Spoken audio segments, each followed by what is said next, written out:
అప్పటికే ప్రేమం చూసేసి ఉన్నాం మేము. ఐ లవ్ సాయి పల్లవి అప్పటికే. సో నా థాట్ ఎలా ఉందంటే ఇది రావాలి అనేది కాదు, నాకు చిన్నప్పటి నుంచి ఉంది మూవీస్ చేయాలి, యాక్టింగ్ అంటే ఇష్టం. ఎలా ఉండదంటే ఒక సినిమా చూసి ఎమోషనల్ సీన్స్ అవి ఇవి బాత్రూమ్ లో వెళ్ళి యాక్షన్ చేసుకునేదాన్ని అన్నమాట, ఊరికే సరదాగా. బాత్రూమ్ సింగర్స్ లాగా బాత్రూమ్ ఆర్టిస్ట్ అన్నమాట నేను. సో అలా ఉండేది, కానీ మనకి ఎవరు లేరు కదా ఇండస్ట్రీలో, త్రూ రావడానికి ఎవరు లేరు, చేస్తే డైరెక్ట్ చేయాలి అంత ధైర్యం లేదు, ఏమవుతుందో తెలీదు. సో కొన్ని ఉంటాయి కదా ఇంప్రెషన్స్ పేరెంట్స్ కి కూడా, ఇండస్ట్రీ అలా ఇలా ఇలా ఇలా అని. సో నేను ఐ నెవర్ ట్రైడ్ డైరెక్ట్లీ. మీడియాలో ఉన్నాను, ఓకే సంపాదించుకుంటున్నాం చేసుకుంటున్నాం, ఓకే ఈ ప్రొఫెషన్ కూడా నాకు ఇష్టమే, చేసుకుంటున్నా హ్యాపీ. ఇలా వచ్చింది వెళ్దాము అని అంటే I just only said one word. Okay నానా, I call him నానా, my husband. సో ఓకే నానా వెళ్దాము, చేద్దాము, వచ్చింది లేకపోతే లేదు, కానీ ట్రై చేస్తా. ఓకే మిస్ చేయొద్దు సాయి పల్లవితో కదా, ఒక్క ఆడిషన్ అయితే ఇద్దాము, వస్తే వచ్చింది లేకపోతే లేదు అనుకొని వెళ్ళా అనమాట. సో వచ్చినా హ్యాపీయే, రాకపోయినా హ్యాపీయే, ఆడిషన్ ఇచ్చాను వచ్చాను అంతే, ఇంకా చాలా. సో అలా ఉండే, అలా వచ్చింది ఫిదా. ఓకే, ఫస్ట్ మీడియాలోకి అంటే ఏంటి, మీరు కోర్స్ మాస్ కమ్యూనికేషన్ అలా చేసి మీడియాలోకి, లేకపోతే ఇలాగే ర్యాండమ్ గా వచ్చా నేను. నాది బిఎస్సి ఎలక్ట్రానిక్స్. సో అక్కడ లోకల్ ఛానల్లో వేకెన్సీ ఉంది, ఇలా హైర్ చేసుకుంటున్నారు అని మా క్లాస్ టీచర్ చెప్పారనమాట, అనిత జ్యోతి టీచర్ అని. టీచర్ నోస్ ఎవ్రీథింగ్, మా ఫ్యామిలీ, మా ఫినాన్షియల్ స్టేటస్, నేనేంటి నేను ఎలా అనేది అన్నీ తెలుసు అనమాట ఆవిడకి. సో ఇలా వెళ్ళు, ఉంది ఓపెనింగ్ ఉంది, పాకెట్ మనీ కన్నా వస్తాయే వెళ్ళు అని పంపించారు. సో అలా వెళ్తే మీడియాలో వచ్చింది, లోకల్ ఛానల్ మీడియాలో న్యూస్ రీడర్గా వచ్చింది. అది అయిపోయింది. నా గ్రాడ్యుయేషన్ ఫైనల్ ఇయర్ ఎగ్జామ్స్ అవుతున్నప్పుడు ఆ ఛానల్ ఎండి గారు ఉండి ఇట్లా V6లో వేకెన్సీ ఉందంట, ట్రై చెయ్యు అన్నారు. ఆయనే చెప్పారు? ఆయనే చెప్పారు. Oh that's nice. నాకు ఉండే V6లో తీన్మార్ ప్రోగ్రామ్ అంటే నాకు చాలా ఇష్టం ఉండేది, ట్రై చేయాలి అని ఉండే, but not immediate after graduation. నాకు ఎంఎస్సీ ఎలక్ట్రానిక్స్ చేయాలని ఉండే. ఓకే ఓకే, అంటే పర్స్యూ అవ్వాలని లేదు, దాని తర్వాత ఫర్దర్కి వెళ్ళాలని లేదు, I just want that MSc electronics అనేది కావాలి నాకు అని. కానీ ఇమ్మీడియట్ గా బిఎస్సి తర్వాతే వచ్చేసింది జాబ్. అలా నేను V6లోకి ఎంటర్ అయ్యా అంతే. నాకు మాస్ కమ్యూనికేషన్స్ ఇవేం చేయలే నేను. ఓకే, ర్యాండమ్ గా పాకెట్ మనీ కోసం జాయిన్ అయ్యి కంప్లీట్ ప్రొఫెషన్ అది అయిపోయింది. That's nice. But me family గురించి చెప్పండి. అంటే మీరు అన్నారు పాకెట్ మనీ కోసమే జాయిన్ అయ్యాను అని, ఒక్కసారి మీ ఫ్యామిలీ బ్యాక్గ్రౌండ్ గురించి ఒక్కసారి.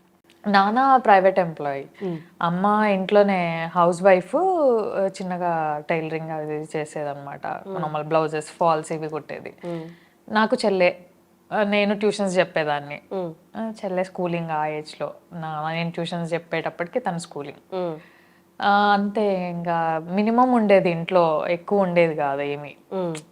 వచ్చినవి కూరగాయలకి దానికి దీనికి. మా అమ్మే అప్పుడు ఇప్పుడు బట్టలు కొని మా పప్పకి తెలియకుండా దాచిపెట్టేది ఉన్న వాటిలో. ఎందుకు ఖర్చు అనే డిస్కషన్ రావద్దు ఇంట్లో, వీళ్ళకి అవసరం వస్తుంది అన్నట్టు కొనిపెట్టేది. మా పప్ప మళ్ళీ నడవండి బట్టలకి వెళ్దామని ఉన్నప్పుడు, మా పప్ప దగ్గర ఉన్నప్పుడు మళ్ళీ మమ్మల్ని బట్టలకి తీసుకెళ్ళడము, మా బ్యాగ్స్కు అలా. మాకు సిస్టర్స్ ఉన్నారు, సో బట్టలు కానీ బ్యాగ్స్ కానీ కొన్ని తెలుసు కదా, కజిన్స్ దగ్గర నుంచి మన వరకు వస్తా ఉంటాయి, అలా వచ్చేవి. మాకు ఇంకా మా అమ్మ నాన్న, నేను పెద్ద అమ్మాయిని కాబట్టి ఇంట్లో మనకు కొంచెం చెల్లెకి సాక్రిఫైస్ చేయడము, ఇయ్యడము, దాన్ని చూసుకోవడము, అడ్జస్ట్ అవ్వడము, ఉన్న దాంట్లో అడ్జస్ట్ అవ్వడం అనేది నేర్పించారు అంతే. వాటితోనే ఇప్పటికీ కూడా ఉన్న దాంట్లో ఎంత అడ్జస్ట్ అవ్వగలుగుతాము, మనకు కావాలి అనుకునేది మనం ఎప్పుడు తీసుకోగలుగుతాము అనే క్లారిటీతోని ఉంటాం అంతే. ఉన్నాం ఇప్పుడైతే. ఎక్కడ నిజామాబాద్ దగ్గర? ఇక్కడ లోకల్. అండ్ నేను 10th లో ఉన్నప్పుడు ఇంకా హైయర్ స్టడీస్ పెరుగుతున్నాయి కదా అని మా నాన్న ఊరు వెళ్ళిపోయారు వ్యవసాయం కోసం. అక్కడ కొన్ని 2-3 years వ్యవసాయం చేసి మళ్ళీ రిటర్న్ వచ్చి అలా నడుస్తుంది ఇప్పుడైతే ఆల్ గుడ్. కానీ అక్కడి నుంచి రావడం అనేది, నాది కూడా ప్రాపర్ నెల్లూరు, అంటే నన్ను బేస్ చేసుకుని అడుగుతున్నా. అంటే అక్కడ వేరు, టౌన్లు వేరు, సిటీలు వేరు. టౌన్లో ఉన్నప్పుడు ఇంత అవగాహన లేకపోయినా కొన్ని కోరికలు అయితే ఉంటాయి, కొంతవరకు ఇది కావాలి అది కావాలి, ఒక పొజిషన్లో ఉండాలి అని. నిజామాబాద్ నుంచి వచ్చేటప్పుడు ఏ కోరికలతో వచ్చారు? పెద్దగా ఏమో అనుకోలేదు, V6 లో చేయాలి అనేదే ఉండే, కానీ నాకు భయం. నేను ఎప్పుడు నిజామాబాద్ వదిలి బయటికి రాలేదు, చదువుకోవడానికి కూడా రాలేదు, నాట్ ఈవెన్ హాస్టల్. నిజామాబాద్లో అమ్మ దగ్గరే ఉండేదాన్ని. అప్పుడప్పుడు సరదాగా అమ్మ పప్ప ఇట్లా బెదిరించారు అనమాట, హాస్టల్ వేస్తామని. ఏడ్చేసేదాన్ని నేనుండాను హాస్టల్లో, నా వల్ల కాదు అని. కానీ అట్లాంటిది గ్రాడ్యుయేషన్ తర్వాత ఫస్ట్ టైం హాస్టల్లో ఉండాలి, ఆ బెంగ, సిటీలో ఏం తెలీదు, బస్సులు పట్టుకోవాలి, బస్సుల్లో తిరగాలి, ఆ భయం ఉండింది అంతే. అక్కడ సెటిల్ అవ్వాలనేదే ఉండే కానీ ఫ్యూచర్గా పెద్ద ఏం ఆలోచించలేదు. ఫస్ట్ ఇది దాటగలిగితే ఇది దాటగలిగితే చాలు. అండ్ అప్పటికీ నాకు తీన్మార్ అంటే ఇష్టం కాబట్టి దాంట్లో వస్తే చాలు, అందులో చేసుకోవాలి హ్యాపీగా అనేదే ఉండే. బట్ హైదరాబాద్కి వచ్చాక ఇబ్బందులు ఏం ఫేస్ చేయలేదా? టౌన్లో ఉన్నప్పుడు అంటే మన వాళ్ళు, మన ప్రపంచం అంతా, ఇక్కడ డిఫరెంట్ మైండ్ సెట్స్ ఉంటాయి. ఒక మాట మొహం మీద అనడానికి కూడా ఎవరు ఆలోచించారు, ఎందుకంటే ఎవరి లైఫ్లో వాళ్ళు బిజీగా ఉంటారు. నేను అస్సలు అనలేను అలాగా. అంటే ఇప్పుడు ఏమో తెలీదు, ఇప్పుడు మన స్టాండ్ మనమే తీసుకోవాలనేది నేర్చుకున్నా. కానీ ఇబ్బందులు ఏం పడలేదా వచ్చినప్పుడు మీడియాలో? అంటే ఎవరైనా ఒక మాట అంటే భయపడిపోయి ఊరు వెళ్ళిపోతా అనుకోవడం, లేకపోతే ఈ కష్టాలు అవి చూడక ఈ గందరగోళం లైఫ్? అలా అస్సలు అనుకోలేదు. ఎప్పుడు కూడా మా పప్ప చెప్పేవాడు అనమాట, మరీ ఇబ్బంది అనిపిస్తే వచ్చే బేట, ఉండకు, నేనున్నా, నేను చూసుకుంటా, కష్టపడకు అంటే మరీ అని. కానీ చిన్నప్పటి నుంచి నేర్చుకుంది, వీ హ్యావ్ టు లెర్న్. మనం నేర్చుకోవాలి ఏదైనా సరే. ట్యూషన్స్ చెప్పడం అయినా కూడా నేర్చుకునే ప్రాసెస్ అది, నేర్చుకోవాలి. సో అలాగే ఉండే నాకు కూడా, నేర్చుకోవాలి, బస్సెస్ పట్టుకోవాలి. పప్ప ఒకటే చెప్పేవాళ్ళు అనమాట, మనకు తెలియదు అంటే అడగాలి, అడగడంలో తప్పు లేదు, తెలీదు అడిగి తెలుసుకోవాలి అంతే. సో ఇప్పటికీ ఏదన్నా తెలియకపోతే ఇప్పుడు గూగుల్ వచ్చింది, అప్పుడు అంత అవగాహన లేదు కదా. జావా, సామ్సంగ్ జావా ఫోన్లు, ఇంటర్నెట్, ఈ సింబల్ ఇంటర్నెట్లు, ఇవే కదా.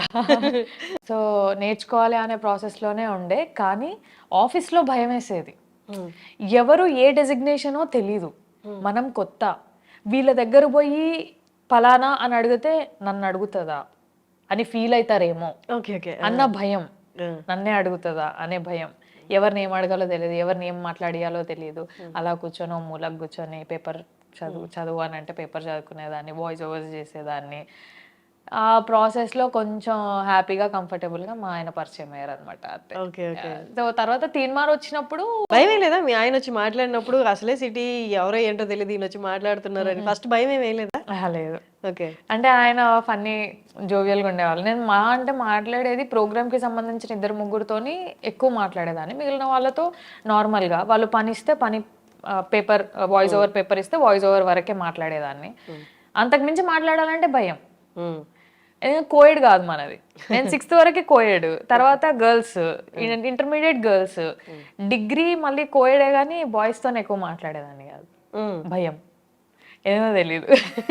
మనకొకటి పెంచుతారు కదా, అబ్బాయిలు ఎక్కువ మాట్లాడొద్దు, వాళ్ళు అలా అంటారు ఇలా అంటారు అని. సో ఆ బౌండరీస్ లోనే పెరిగా నేను కూడా. సో ఎక్కువ మాట్లాడేదాన్ని కాదు.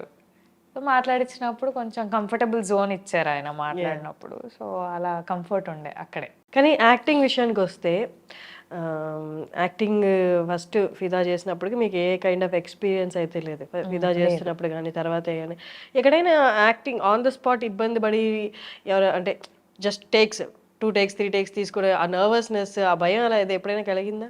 ఫిదాలో కలిగింది. ఆ సీన్ ఉంటది కదా, మనమే ఎందుకు వెళ్ళాలి, ఉండిపోవచ్చు కదా ఇక్కడే అని, బెడ్ మీద కూర్చొని పెట్ట చదువుకుంటుంటే ఏడుస్తుంది చూడండి. ఆ సీన్ కి అప్పటి వరకు నాకు భయం వేయలేదు. ఆ సీన్ కి ఆవిడ నిజంగా ఏడుస్తున్నారు. నాకు తెలిసి she imagined her sister going away after marriage. అదే సీన్ కదా, తనకి ఓ చెల్లు ఉంది. సో ఆ ఇమాజిన్ చేసుకొని ఆమె నిజంగా ఏడ్చేస్తుంటే ఆమె యాక్టింగ్ చూసి నాకు రావట్లేదు ఇంకా. నేను I think I took 11 or 12 takes. అప్పుడు నర్వస్నెస్ వచ్చేస్తుంది కదా, సెట్లో అందరూ మనల్ని చూస్తున్నారు, నాకు భయం వచ్చేస్తుంది, నేను చేయలేకపోతున్నా. శేఖర్ సార్ ఏమో నువ్వు ఆడిషన్లోనే ఈ సీన్ బాగా చేసావు, ఇప్పుడు రావట్లేదు అని అంటారు. నాకు ఇంకా భయం వచ్చేస్తుంది. ఇక దాన్ని హీ టుక్, ఇంకా లాస్ట్లో ఎక్కడి వరకు వస్తే అక్కడి వరకు తీసుకున్నట్టున్నారు. కానీ ఆ ఒక్క సీన్కి భయపడ్డా, తర్వాత కామన్ అయిపోయింది. అది ఫస్ట్ కదా నాకు, అన్ని టేక్స్ తీసుకుంటే ఏమంటారో ఏమనుకుంటారో అన్న భయం ఉండింది. తర్వాత అలవాటు అయిపోయింది. తర్వాత నాకు తెలిసి అన్ని టేక్స్ ఎప్పుడు తీసుకోలేదేమో. బట్ మీడియా జర్నీ ఎలా ఉంది, మూవీస్ ఎలా ఉంది? Both are different. మనకి V6 లో నేను చేసిన తక్కువే. T news after marriage T news join అయ్యా, 6.5 years చేసా అక్కడ. అంటే టీ న్యూస్ ఎలా ఉంటే సెకండ్ హోమ్ లాగానే ఉంటుంది. అంటే అన్ని ఇయర్స్ వర్క్ చేసేసరికి మనకు హోమ్ కంఫర్టబిలిటీ వస్తుంది కదా, ఆ ఫీలింగ్ ఉంటుంది. మూవీ వచ్చి మల్టిపుల్ పీపుల్, ఒక్కొక్కరు ఒక్కొక్క వర్క్ లో ఉంటారు. ప్రతి సినిమాకి అందరు కొత్త. ఎవరైనా పాత సినిమా వాళ్ళు కనిపిస్తే అదొక మంచి ఫీలింగ్ అనిపిస్తుంది. ఆఫీస్ లో ఏంటి, రోజు చూసే మొహాలే, వీళ్ళు ఎలాంటి వాళ్ళు తెలిసిందే, మనం ఎలా ఉంటాం వాళ్ళు ఎలా రిసీవ్ చేసుకుంటారో కూడా తెలిసిందే. మూవీ అలా కాదు. మళ్ళీ ఇక్కడ సేమ్ ఇందాక చెప్పా కదా, ఎవరు ఏ డెసిగ్నేషనో తెలియదు, పోయి మీరు ఏం చేస్తారా అని అడగలేము, తెలుసుకోవాలి. వాళ్ళకు ఒకవేళ వెళ్ళి నాకు కొంచెం వాటర్ కావాలి అని అడిగితే వాళ్ళు ఫీల్ అవుతారేమో అన్న భయం నాకు అది చాలా ఉండేది.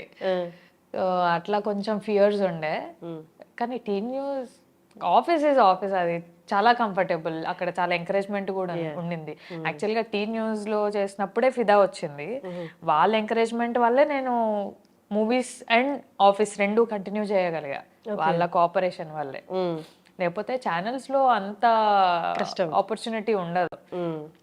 ఎల్లమ్మా చేసుకో, ఎక్స్పోజర్ పెంచుకో, చెయ్యు, లీవ్స్ కావాలా తీసుకో. మూవీస్ కి నాకు చాలా కంఫర్టబుల్గా ఇచ్చారు అసలు. మన CEO కానీ, మన సురేష్ సార్ కానీ, ఇంకా సంతోష్ సార్ కానీ చాలా కంఫర్టబుల్ ఉండే.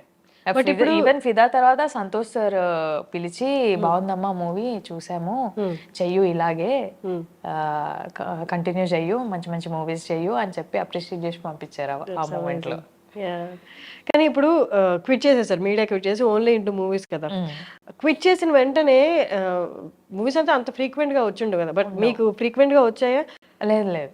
అప్పుడు డౌట్ రాలేదా, మేబీ నేను క్విట్ చేయకుండా? I took the risk. ఇంకా అంటే అది తెలుసు, ఆ రిస్క్ తెలుసు. ఇద్దరం సేమ్ ఇండస్ట్రీ కదా, నేను మా husband.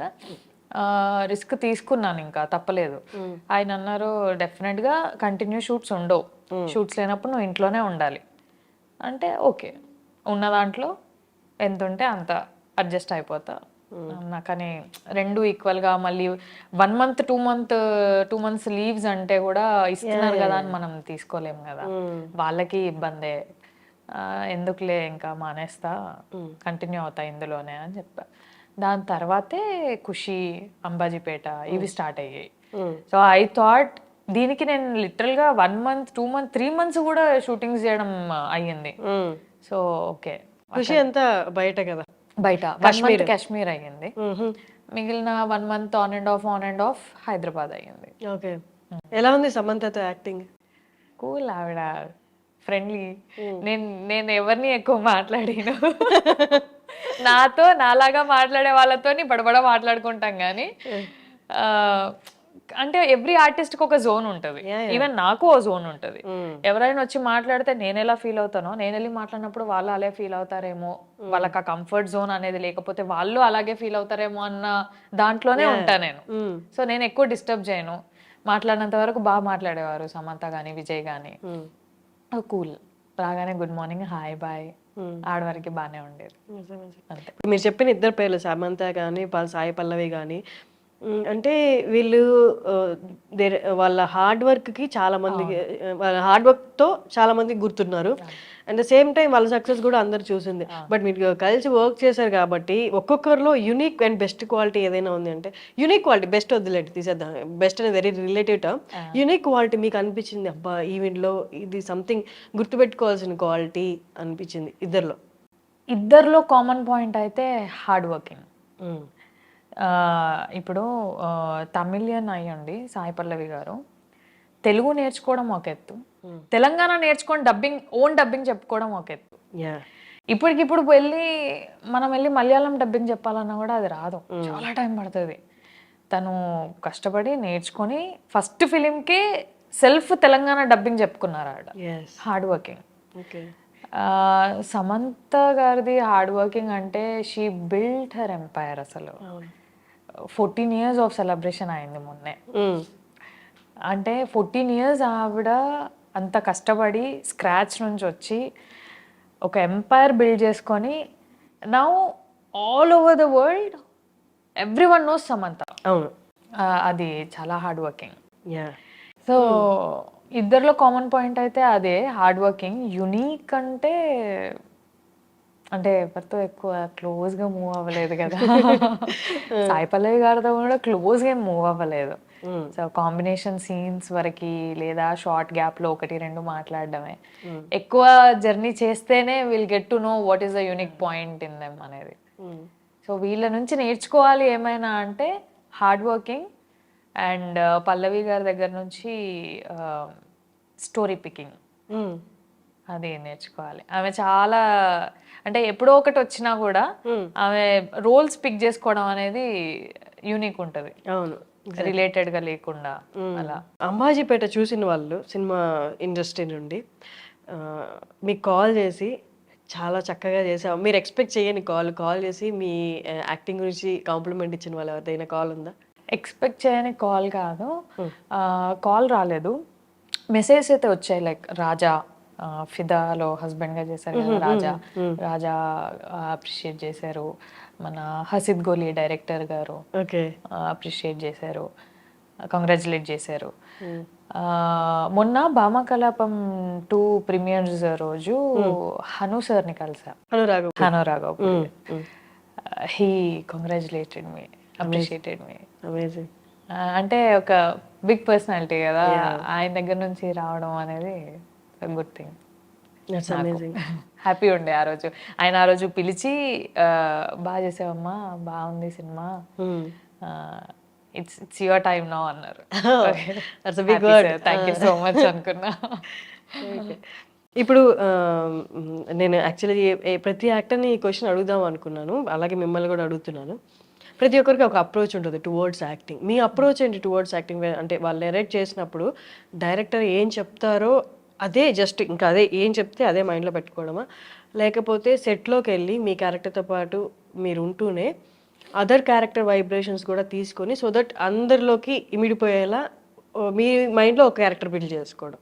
So which is your approach? అసలు మీ అప్రోచ్ ఏంటి towards acting? First let's talk about Ambajipeta. Padma character ఉంది. పద్మ ఇలా ఉంటుంది, అమ్మ వాళ్ళతో ఇలా ఉంటుంది. తను టీచరు. ఒక టీచర్గా, ఒక చదువుకున్న అమ్మాయిగా ఆమె బాడీ లాంగ్వేజ్ ఏంటి అనేది ఒకటి ఉంటుంది కదా. సో ఆయన నరేట్ చేసినప్పుడు ఓకే దిస్ ఇస్ పద్మ అని ఒక ఫిగర్ వచ్చేస్తుంది. And at the same time మీరు అన్నట్టు సరౌండింగ్ ఆర్టిస్ట్ల వైబ్రేషన్ కూడా ఈక్వల్గా ఉంటేనే ఫ్రీక్వెన్సీ పద్మ కూడా అంత ఈక్వల్గా వర్క్ చేయగలుగుతుంది, అంత వర్కౌట్ అవుతుంది. సో నేను అది చూసుకుంటా, పక్కన వాళ్ళు వాళ్ళ ఫ్రీక్వెన్సీ ఎలా ఉంది, నేను వాళ్ళకి నా పద్మాన్ని నేను హైలైట్ చేయాలి అంటే వాళ్ళ ఫ్రీక్వెన్సీ నేను ఎంత తీసుకోవాలి, వాళ్ళు ఎంతవరకు ఇస్తున్నారు, అది నేను బ్యాలెన్స్ చేసుకుంటా. లేదు అక్కడ ఏమైనా ఇంప్లిమెంటేషన్స్ చేయాలి అని అంటే నాకు ఏదైనా ఆలోచన వస్తే డైరెక్టర్గా అడుగుతా, పద్మ ఇలా చేయొచ్చా, ఇలా ఉండొచ్చు, ఆ లిబర్టీ ఉంది అనుకుంటే వెళ్ళిపోదాం. లేదు పద్మ ఇంతలోనే ఉండాలి, ఇంతలోనే ఉంటాం. లైక్ శేఖర్ సార్కి అవి ఉంటాయి, రేణుక ఇంతే నవ్వాలి, ఇలా నవ్వొద్దు, ఓకే రేణుక ఏడిస్తే ఇంతే ఏడవాలి, ఇలా ఏడవద్దు, అలా కొన్ని ఉంటాయి అన్నమాట క్యారెక్టర్స్ కి. అవి పర్టికులర్గా డైరెక్టర్ని అడుగుతా నేను, ఎందుకంటే ఇంతే నవ్వే దగ్గర ఇంత నవ్వుతే క్యారెక్టర్ది లెంత్ పెరిగిపోతుంది. ఇంకా రేణుక వెరీ రీజనబుల్ అనే దగ్గర నుంచి Renuka is Shilpa from Bhamakalapam అయిపోతుంది.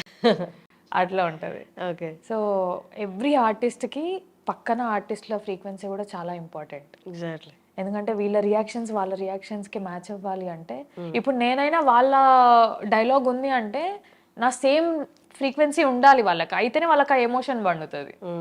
సో అది చాలా ఇంపార్టెంట్, నేను అది చాలా చూసుకుంటా కూడా. ఒకవేళ అవతల వాళ్ళ నుంచి అది రావట్లేదు అంటే నా రేంజ్ నేను మెయింటైన్ చేసుకుంటా, ఇంకా అది పెరగకుండా తగ్గకుండా డిస్టర్బ్ అవ్వకుండా అలా మెయింటైన్ చేస్తా. That's amazing. చాలా చక్కటి గ్రాఫ్. అందరూ, నేను తన ఇంటర్వ్యూ కూడా చేశాను, మీకు పేరుగా చేసిన జగదీష్ సంజీవి వస్తుంది నాకు. తనది యాక్చువల్లీ అందరూ జెలస్ గా ఫీల్ అయ్యే యాక్టింగ్ కెరియర్. బట్ ఎందుకైంది ఏమైందో మనకు తెలియదు ఎగ్జాక్ట్ రీజన్స్, బట్ జస్ట్ మన జర్నీ గురించే మాట్లాడతాము. ఆ జర్నీ అలా బ్రేక్ అవ్వడం అనేది తన పర్సనల్ లైఫ్ పక్కన పెట్టేస్తే ఎంతో కష్టపడితే గానీ పాన్ ఇండియా ఫేమ్ రాదు. అవును. అల్లు అర్జున్ లాంటి గారి సినిమాని మొత్తం తనే వాయిస్ ఓవర్ ఇవ్వడం అంటే అవును. అలా బ్రేక్ అయినప్పుడు ప్రతి ఆర్టిస్ట్ తనతో సంబంధం ఉన్న సంబంధం